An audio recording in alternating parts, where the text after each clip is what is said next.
اب یہ لوگ اعتراض کرتے ہیں جی جو وارث بننی تھی بیٹی اس کو نہیں بتا کے گئے نبی پاک صلی اللہ علیہ وسلم، جو وارث بننی تھی اس کو نہیں بتا کے گئے، اور جس نے وارث نہیں بننا تھا اس کو بتا کے گئے کہ میری وراثت نہیں ہوگی۔ یہ سوال کھڑا کرتے ہیں۔ اس کا جواب یہ ہے کہ نبی کریم صلی اللہ علیہ وسلم کی صرف بیٹی وارث نہیں تھی، اور بھی تو وارث تھے نا، ان کے بارے میں کیوں نہیں سوچتے کہ ان کو کیوں نہ بتا کے گئے؟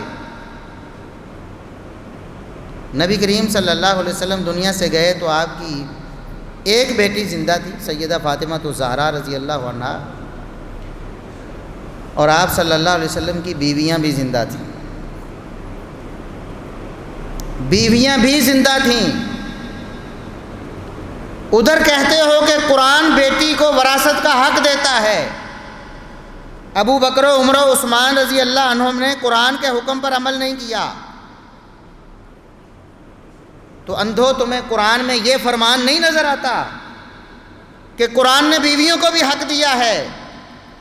قرآن کہتا ہے وَلَهُنَّ الرُّبُعُ مِمَّا تَرَكْتُمْ إِن لَّمْ يَكُن لَّكُمْ وَلَدٌ،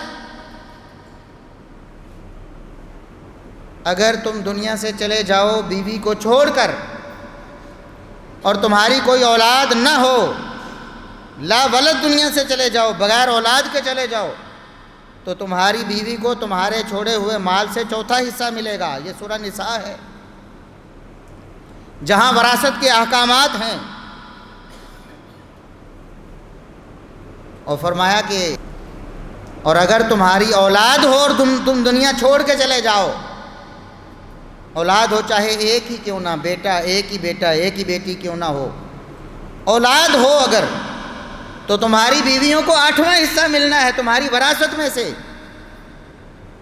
اندھو تمہیں قرآن کی یہ آیت نظر نہیں آتی ہے؟ تم نے مقدمہ یہ کیوں نہ کھڑا کیا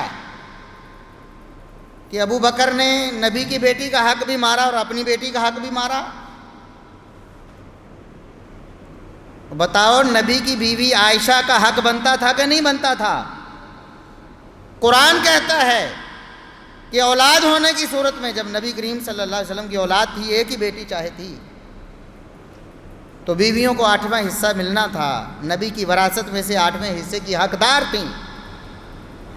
تم یہ کیوں نہیں کہتے کہ ابو بکر نے نبی کی بیٹی کا بھی حق مارا اور اپنی بیٹی کا بھی حق مارا؟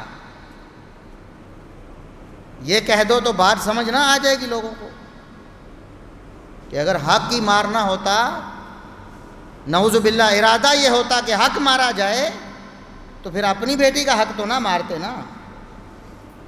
ابو بکر اگر وراثت نبی کی تقسیم کر دیتے تو ابو بکر کو بیٹی کی وجہ سے فائدہ پہنچتا، وہ 8واں حصہ تو بیویوں کو ملنا تھا نا۔ سیدہ عائشہ صدیقہ رضی اللہ عنہا کو بھی تو وراثت ملتی نا، جاگیر ان کے نام بھی تو ہوتی نا۔ کیوں نہ دیا ابو بکر صدیق رضی اللہ عنہ نے یہ حصہ اپنی بیٹی کو؟